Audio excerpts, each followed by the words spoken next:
Hello, ladies and gentlemen, and welcome to Save Our Lebanon, the show that pinpoints the dangerous topics that revolve around Lebanon.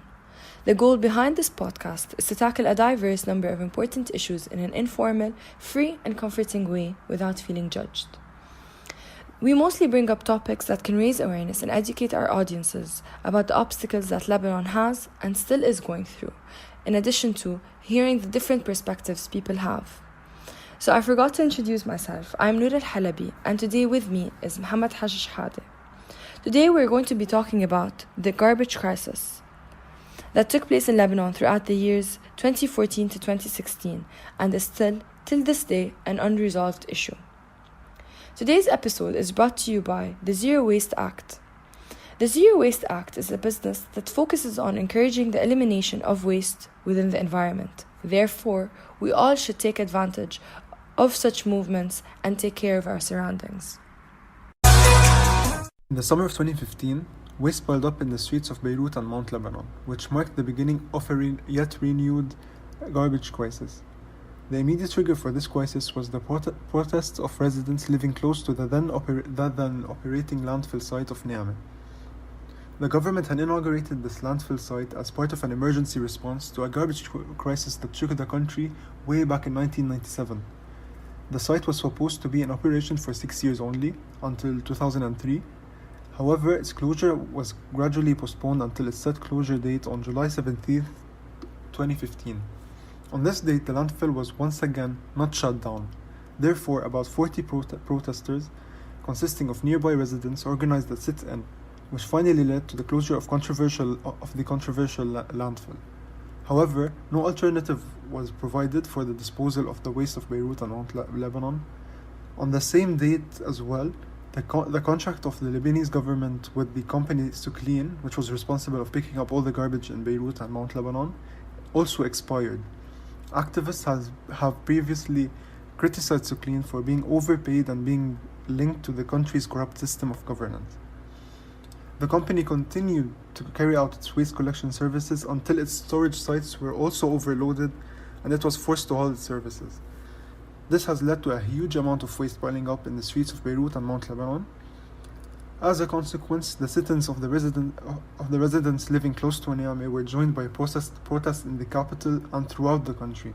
The demonstrations first focused on the garbage crisis, and people demanded a sustainable solution to the unsanitary and to an environmentally catastrophic situation. The group You Stink, or in Lebanese طلعت ريحتكم, soon became a fulcrum of the protest. Due to the inability and sheer unwillingness of the government to deal with the crisis, the Lebanese citizens had to wait a long time for the elaboration of a solution. Over time, the demand and the face of the protest transformed and became more political. And the group You Stink split into many smaller groups, while other groups and activists continued to join the protest. Now let's talk about Lebanon's history and how the corruption began. The corruption of Lebanon has been embedded by its people, which has made it become part of our history. The saddening truth that no one denies is that Lebanon has always been like this and will never change. It all began during the French Mandate, when the Christian Maronites were given a higher privilege than the Muslims, causing them to grow tension between one another. However, this slowly developed into dividing Lebanon, a country with a total surface of 10,500 kilometers square, into forming 18 different sectors, each following a different ideology. These ideologies were formed by political leaders that look for their own personal interests and areas they benefit from. Hence, the strength of sectarianism occupied our people, which led to our civil war, to last for 15 years. The civil war opened doors for corruption to slowly shine, which affected Lebanon in many ways, such as environmentalism. Post-Civil War reconstruction period was the rapid time period of Lebanon's environmental history to decline immensely. However, when we think of Lebanon, we instantly think of the cedar tree, which symbolizes our flag. Our cedar flag has always been our representative that was mentioned in the Bible, and national narratives self-consciously connected Lebanon today to the Phoenicians and has become a touristic area to explain how our cedar wood was used by the Phoenicians and ancient Egyptians. Hence, now our cedar tree is weakened and is looking for help. We also think of its green nature that occupies its mountains and with magnificent views. Well, after the Civil War, Lebanon had forest burnings, land displacement, land degradation, intrusion of seawater into ground, and spring water resources. Solid waste discharges into coastal waters and soil. Coastal water pollution due to unmonitored garbage dumps. And air and noise pollution caused by the overuse of loud diesel-fueled generators. This brings us to question, if this is what Lebanon went through in 1975, then what differs it from today? Moving on, let's talk about the heart of the problem, which is the garbage crisis. You're all probably wondering what the garbage crisis is. So, I'm gonna tell you. It is a revolutionary movement that awoke the Lebanese citizens from noticing its various troubles, such as the garbage and government corruption. Moreover, this movement was a source of unity between the Lebanese population and its 18 different sectors, under the purpose of fighting for their health rights. This means that the Lebanese citizens lashed out to find a solution to the garbage crisis that was taking place. The media named this movement the You Stink movement, which gave itself fame through the social media platform Twitter. Hence, this caused the media to face challenges to find an effective approach to cultivate the voices of the Lebanese citizens. You're all probably wondering, when and where did this movement take place? The trigger of this issue began in the year 2014 and initiated the movement in the years 2015 to 2016, when the Naameh landfill shut down after operating for almost 20 years. Now, let's talk about how this has affected Lebanon. The garbage crisis has affected Lebanon in various ways. For instance, it affected Lebanon not only on a national scale, but also on a worldwide level, causing a massive damage in the Lebanese international relations with the powerful country. As we all know, every Lebanese TV channel has a propaganda leaning. Some try to be balanced, but almost all have their own agendas. It's pretty clear from the content they produce. For example, we know that OTV is owned by the President Michel Aoun. Future TV is owned by the ex-Prime Minister Saad Hariri. NBN reflect to the Speaker of the Parliament, Nabih Berri, and the list goes on and on. Due to the dominance of these political parties over the channels, it plays a role in condemning the topics that should be displayed on the television, and this was reflected in the You Stink movement that was not covered by Al-Manar and Future and many more TV channels. One of the few channels that covered the movement was Al Jadid, for example. But this raises the question, like, why? Why did they not support the voices of their own population? Why does politics have to come before the citizens' rights? We are not given an answer, and it's challenging to understand why this always happens in the Lebanese media. However, I think that this encouraged the movement to become online, where citizens took the freedom to express themselves to social media and deliver their message across. This was not the only purpose, but also to let the Lebanese immigrants abroad to know exactly what is happening in their country, away from the corrupt perspective.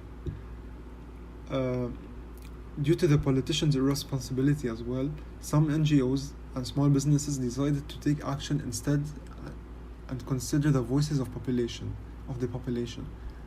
These organizations made sure they are held accountable to illustrate the change and not to our politicians. I think Lebanon is fighting for its independence from corruption, and media cannot just be an observer of these developments. It should be the spearhead for change. Adding to that, I think that the general public needs to have more influence. We need to give the general public more influence so they could be more involved in the decision-making process and to shape the public agenda. Neutral TV channels and social media pages allow activists to expand their reach. Social media have been accompanied by democratizing influences as these channels of communications often offer more like a platform for more people to become content producers and therefore have the potential to more readily shape the public agenda. And I think modern social media plays the biggest role. Influencers are now sparking a positive movement to fight corruption in the government and raise awareness, most importantly, on how to recycle effectively, for example, especially in Lebanon. More like you can get new social media, you can get an engagement and interaction from their followers, which shows how many people are willing to understand the problem from their followers. It is no longer a one-to-many platform. It's unlike TVs, for example. It is now a many-to-many. And hence, the protesters obtain more influence in the decision-making process. What really amazed me when watching the news back in the day was the determination, courage, passion of those protesters had against the garbage truck, against a random garbage truck moving even more trash into the landfill that was causing catastrophic environmental damage to both the local communities and the environment. They used brilliant tactics like image events to create an oppositional arguments in the public sphere that would spark great power to the people, so they could influence major decisions regarding this vital topic that has been slept on for so long in the government. This is an example of postmodern public communication that will help us reach our goal more efficiently and more effectively, and at a larger scale. Finally, we can now share with you some solutions to help improve our Lebanon. First, we can start by motivating schools to educate their students about the environment and allow them to attain citizenship education for environmental sustainability. This initiative can allow a broader construct of citizenship to have a greater value to defining the desired forms of people's engagement with natural environment. Because in Lebanon, people do actually value the beauty of its country and how potential Lebanon can be. We need to learn to see the best in our country because Lebanon was once known as Switzerland of the Middle East. We also have come to realize that Lebanon's natural environment coincides with the armed conflict when we say that we are reaching the level of having limited resources. Our air, water, and land management are victims of our unsustainable practices, with the unbearable levels of raw sewage and solid waste dumping, in addition to toxic gas emissions. Therefore, this motivated the national educational curriculum to include incorporated themes that are relevant to caring for the natural environment. This was imported into subjects like civics, geography, French, English, Arabic, biology, and chemistry. We all know the importance of taking care of our environment because if we are not taught to value it at a young age, the habit of littering and unappreciativeness will continue to grow. Therefore, it is crucial to teach our toddlers, children, growing teenagers, young adolescents, and even our elderly to love and to take care of the nature around them because we are all the future of Lebanon. As a wrap up, I would like to thank you all for watching today's episode, and I hope you guys learned something through our show Save Our Lebanon. And in fact, let us actually put our hands together to save the beauty of our homeland, because if we do not do anything, we all know that no one is ever going to clean behind us.